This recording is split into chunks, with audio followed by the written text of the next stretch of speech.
Boa noite, pessoal. Mais uma vez aqui para a aula de Biologia com o segundo ano médio. Eu sou a professora Miki e eu convido vocês para que a gente possa estar aprendendo aí mais uma temática, né, sobre os helmintos ou helmintiates. As doenças que a gente vai ver e considerei mais pertinentes são essas. Esquistossomose, teníase, ascaridíase e ancilostomíase. Então, o que são helmintos? São vermes, né? Que parasitam aí o corpo humano e de alguns animais. Lembrando que eu tinha dito para vocês que parasita é aquele ser vivo que mora na casa e se alimenta da casa. Nós vamos ver as características das doenças do slide anterior. A gente vai ver o agente etiológico de cada uma, o hospedeiro, o ciclo de vida, as manifestações e a profilaxia. Eu coloquei o conceitozinho para que vocês soubessem o que é cada coisinha, né? O que significa um agente etiológico. É o que causa a doença. O hospedeiro, o agente etiológico pode ter um hospedeiro definitivo, onde ele pode ter apenas um hospedeiro, onde ele faz todo o seu ciclo de reprodução naquele indivíduo, ou pode ter um hospedeiro intermediário, né? Que ele, como diz aqui, ele passa por uma fase de larval, como a gente vai ver no caso da teníase, em que o ser passa pelo porco, pelo boi, para poder chegar ao homem. Então, ele tem um agente intermediário aí, certo? E, no caso que eu acabei de citar, o homem acaba sendo o hospedeiro definitivo, que é onde ele completa o seu ciclo de reprodução sexuada, certo? Mas não é em todos os casos que se tem um hospedeiro definitivo e intermediário. É isso que eu quis dizer logo no início e me embananei aqui. Tem casos que a gente vai ver em que o agente etiológico ele faz o seu ciclo todo no homem mesmo, sem precisar de hospedeiro intermediário. Beleza? O ciclo de vida são as transformações que esse serzinho sofre com o passar do tempo para garantir aí a sua sobrevivência. Então, muitos desses agentes etiológicos, eles passam por vários locais do corpo do indivíduo, fígado, pulmão, esôfago, e a larva vai mudando, vai se transformando até que o verme se torne adulto. E aí a gente tem o ciclo de vida, que são essas transformações que acontecem aí no indivíduo.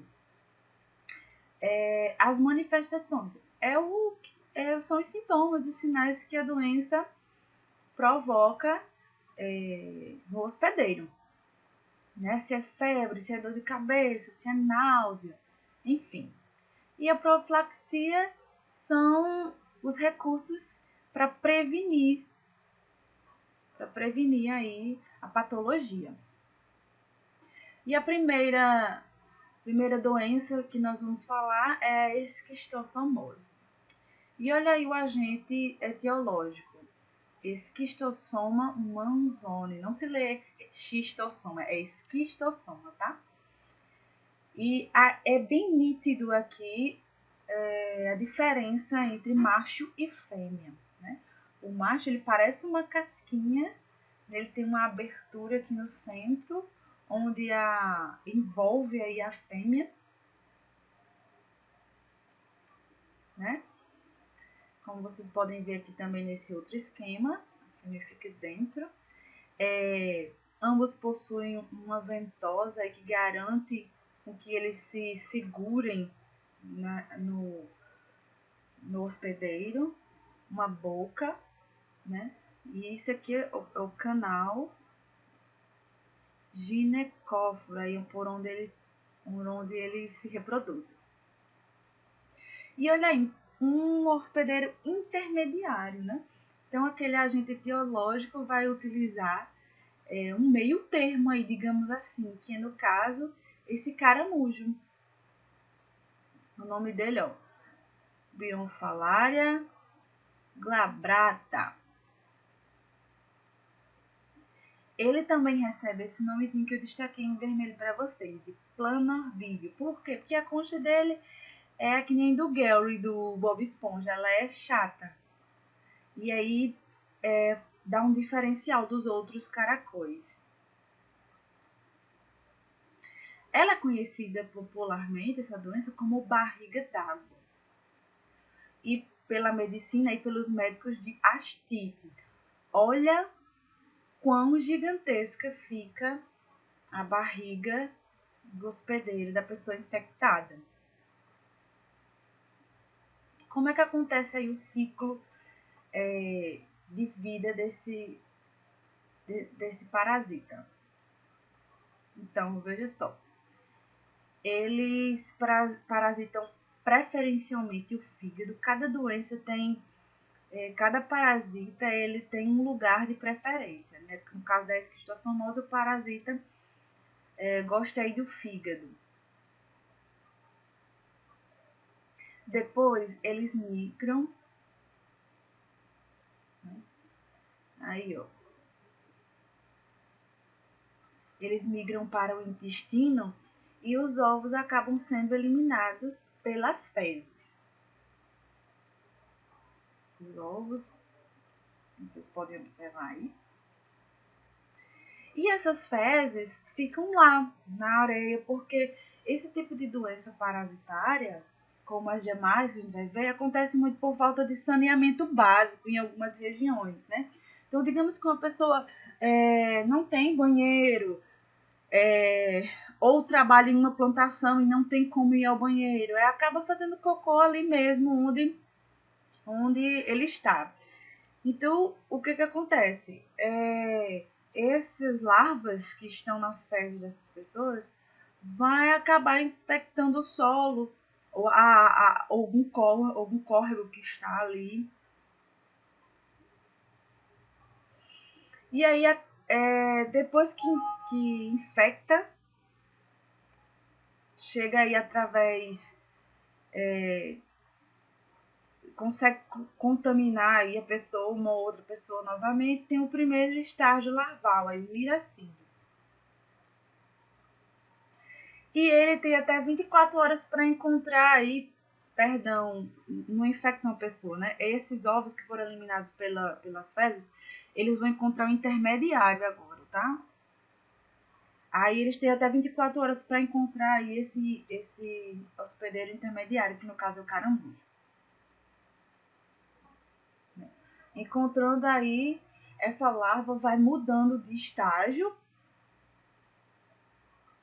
até se tornar a cercária.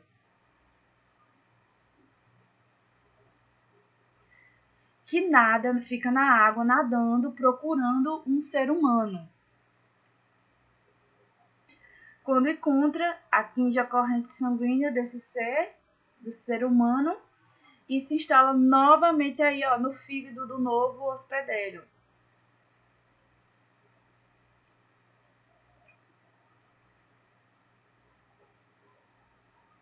Bem facinho, né? Bem simples de entender. Quais são as manifestações da esquistossomose?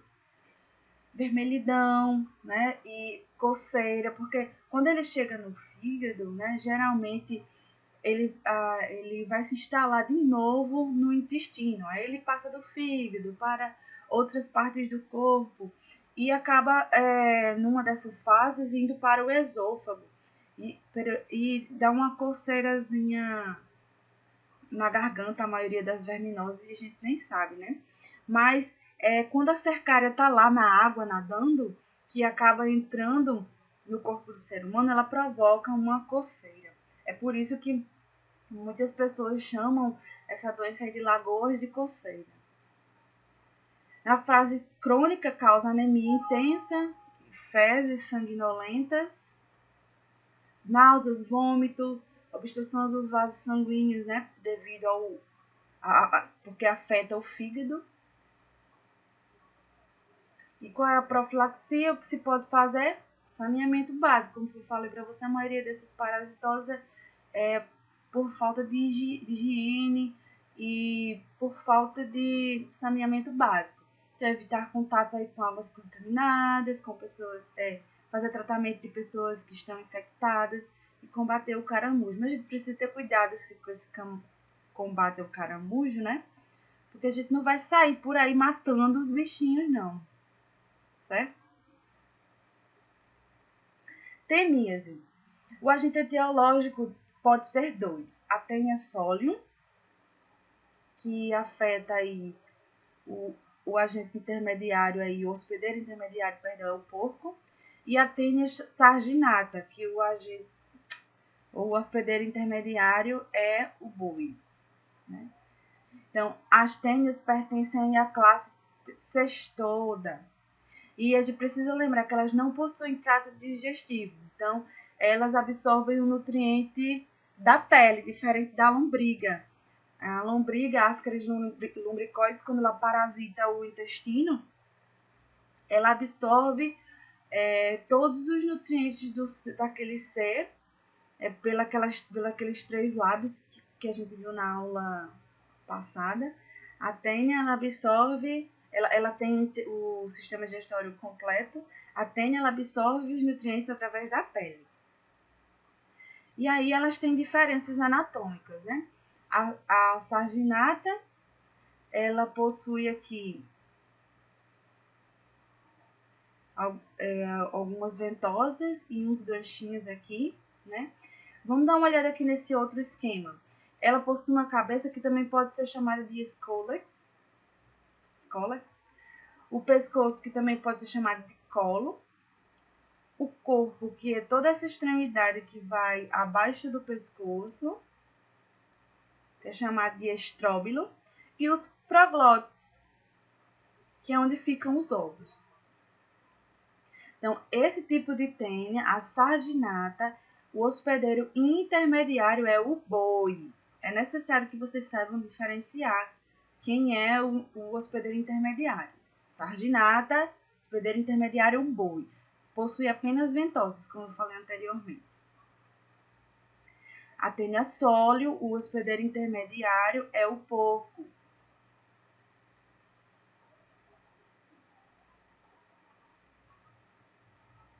E possui aqui, ó, ventosas e ganchos para que eles possam se fixar aí no intestino. Por causa dos movimentos que o intestino faz, né? É muito movimento, os movimentos peristálticos. Então, eles precisam se fixar, agarrar o intestino para não serem arrastados. Então, eu vou explicar para vocês o ciclo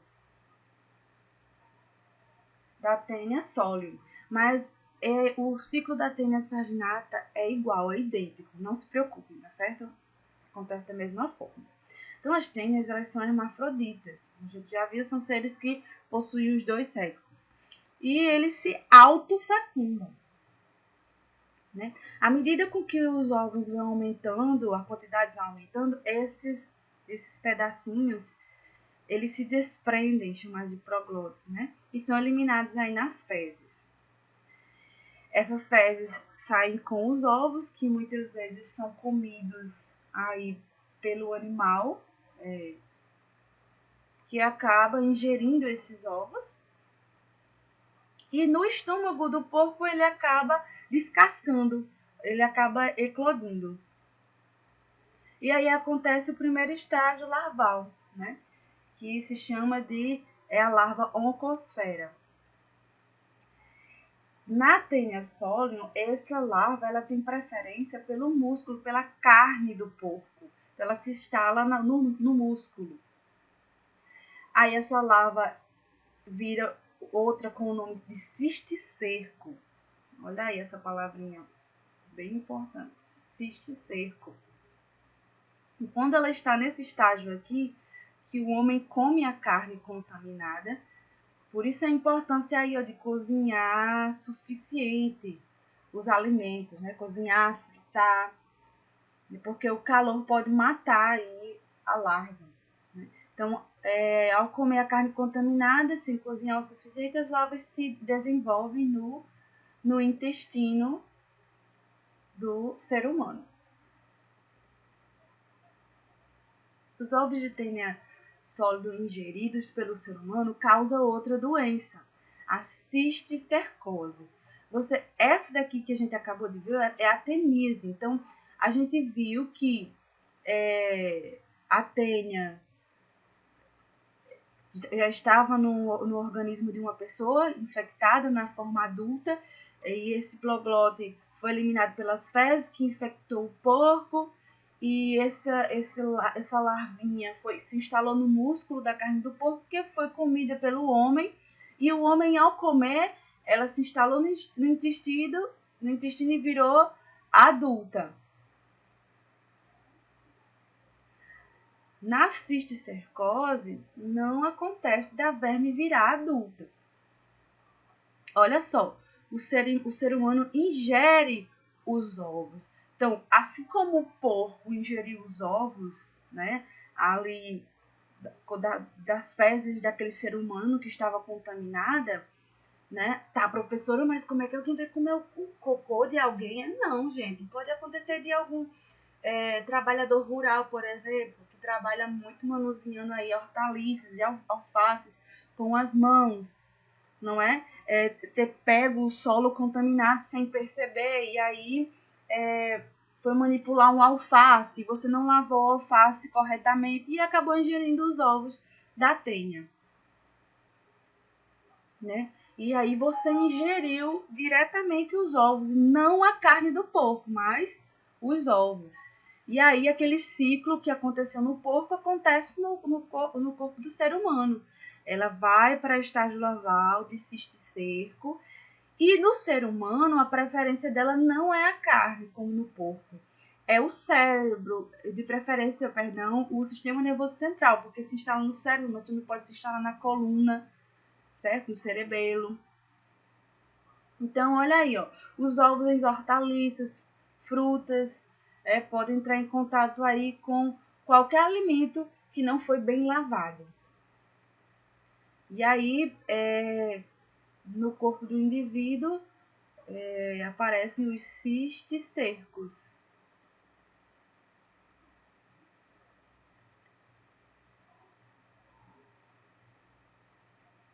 E eu coloquei aqui uma imagem para vocês terem ideia e conseguir diferenciar teníase e cisticercose, porque cai muito em prova. Então, vamos lá. Então, a teníase é quando você come a carne com a larva de cisticerco, a carne contaminada, certo? Seja do porco ou seja do boi. Mas, preste atenção, cuidado para não saber diferenciar. A cisticercose, você ingere os ovos da tênia, certo? Então, aqui, ó, você pode ver um cérebro com um monte de cistos, tá vendo? Instalou aí no cérebro dos cistos de uma pessoa. Então, a teníase você encontra ela na carne, seja do porco ou do boi, certo? Lembrando, a cisticercose só acontece com a tênia soli, tá bom? Né? A cisticercose não é uma doença causada pela tênia sarginata, ela é exclusiva aí da tênia soli, ou seja, cujo agente aí, o hospedeiro intermediário, é o porco. Por favor, não esqueça. Quais são as manifestações? Dor de cabeça, diarreia, dores abdominais, fraqueza, náuseas, convulsões. É uma doença muito séria. E se a gente tiver de escolher qual é a mais grave, teníase ou cisticercose? A cisticercose. Porque a teníase, quando adulta, existem vários vermífugos que podem aí combater facilmente essa doença, mas a cisticercose não. Quando existem cisticercos no cérebro, em estado avançado, não tem mais como tirar, levando o indivíduo à morte. Então, é muito sério. A profilaxia, educação sanitária, vai estar sempre em todas as parasitoses, né? Saneamento básico, ou seja, o que isso representa? O encanamento, né? na casa das pessoas, né? Um lugar correto para que as fezes, a urina possa passar sem ter contato aí com o ser humano. O cozimento ou salgamento ou exposição intensa das carnes e o tratamento de pessoas parasitadas. Outra doencinha aí, ascaridíase, né? Popular lombriga, que a gente viu em outras aulas. Ela é um parasita monoxênico. O que isso significa? É aquilo que eu falei para vocês. Ele possui apenas um hospedeiro, não tem um hospedeiro intermediário. Ela completa todo o seu ciclo aí no ser humano. O verme adulto, ele acaba liberando ovos que possuem aí estágios larvais. E aí, olha, você percebe bem a diferença entre os dois, né? Um é maior e outro é menor. No macho, a pontinha, que é a extremidade posterior, ela é enroladinha, justamente para poder agarrar a fêmea e poder se enroscar na fêmea para poder copular. E ela tem alguns estágios, os estágios larvais, né? O adulto, ele coloca os seus ovos e aí passa aí pelo estágio larval L1, depois o L2. E esses dois estágios aí, a larva se chama rabditoide. Quando chega no estágio L3, vai para o L4, o L5, a larva se chama filarioide. Nesse estágio L3 é o estágio em que pode contaminar as pessoas, é a fase contaminante. No estágio L5, né, ele volta aqui, ó, a ser adulto. E aí o ciclo se repete. Vamos lá ver como é que funciona esse ciclo da ascaridíase. O primeiro ciclo aí, L1, olha lá. Ele se encontra aí no intestino e do intestino é eliminado pelas fezes. Quando é eliminado pelas fezes, ele já está aí na larva L1, L2. Na fase L3, ele chega ao corpo do ser humano novamente. É quando ele consegue chegar aí em outro hospedeiro. Aí desce pelo esôfago até o estômago, ele vai descendo. Chegando lá, o ovo descasca. E chega novamente ao intestino, que ele acaba perfurando o intestino para poder migrar aí para os capilares do abdômen. Quando chega lá, ele faz um ciclo chamado de ciclo de Lois. Ou seja, quando chega, ele migra dos capilares, ele vai percorrer esses órgãos aqui. Deixa eu achar meu lápis, que é uma beleza, quando ele se perde. Aqui. Ele vai para o fígado, para o coração, para o pulmão, né? E do pulmão vai vir para cá também de novo, que causa uma coceirinha que eu falei para vocês anteriormente. Não sabe o que é, às vezes é verminose. Então, esse ciclo entre esses órgãos é chamado de ciclo de Lois. Certo? Olha aí, ele passou dos capilares para o fígado, do fígado para o pulmão. E aí, quando ele chega no pulmão, ele sai lá dos bronquíolos, vai para os brônquios e retorna novamente ao intestino, tornando-se um adulto. Certo? As manifestações, né? Então, tem as infecções leves, né? Que muitas vezes são assintomáticas, você nem sente nada. Mas olha só, gente, com 100 ou mais parasitas é uma infecção grave. É uma multiplicação espantosa. Tosse, falta de ar, né? Febre, fraqueza. Certo? Em crianças pode provocar desnutrição. Olha aí, causa reações alérgicas, convulsões, urticárias. A profilaxia, mais uma vez aí, ó. Educação sanitária e higiene pessoal, saneamento básico e tratamento de água, cuidado no preparo dos alimentos e tratamento de pessoas parasitadas. Mais uma é ancilostomíase. O agente etiológico possui dois, né? O ancilostoma duodenale e o Necatora americanus. Então, essa doença também é chamada de amarelão, né? Causada por um nematóide. Lembrando que um nematóide é um verme cilíndrico, né? Ele chega a medir aí 10 centímetros, 10 milímetros aí de comprimento.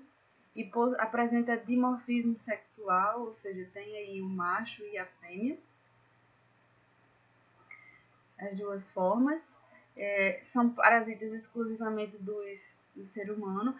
Gente, há professores, há livros que tratam esses dois de maneira diferente, mas aqui a gente vai tratar eles no mesmo pacotinho, tá certo? Então, eles vivem aderidos aí à mucosa do intestino delgado da pessoa parasitada e, diferente da lombriga, por exemplo, que retira o nutriente de maneira direta, ele retira sangue, né? Ele causa perfurações no intestino e se alimenta do sangue da pessoa. São monoxênicos, ou seja, não tem hospedeiro intermediário, né? Um único selo fecha seu ciclo de vida. E a penetração é através da pele, né? De maneira cutânea, pode ser pelas mãos ou pelos pés. E provoca lesões no intestino aí se alimentando do sangue do hospedeiro. Fala-se muito dessa doença ligada à famosa história do Jacatatu, né? Então, a infestação é através da pele, que atinge a corrente sanguínea e vai fazer o ciclo de Lodge, né? Atinge os capilares, para o fígado, coração, pulmão, traqueia e volta para o intestino. Ou seja, a larva acaba percorrendo todo o corpo do indivíduo e ela consegue fazer o seu ciclo reprodutivo num único ser. Por isso que ele é monoxênico. As manifestações: tosse, febre alta, dor abdominal. Em crianças pode causar aí, uma dor que é parecida com a apendicite, pode causar desnutrição e anemia. A profilaxia, educação sanitária, saneamento básico, aí, tratamento de esgoto, uso de calçados, tratamento de pessoas parasitadas. Vocês notem que as doenças anteriores que eu comentei com vocês, é mais pela alimentação, né? Esse tipo de doença é transmitido pela pele. Bem, pessoal, a gente fica por aí. Um beijão para vocês, espero que vocês tenham gostado. Certo? Até a próxima. Tchau, tchau.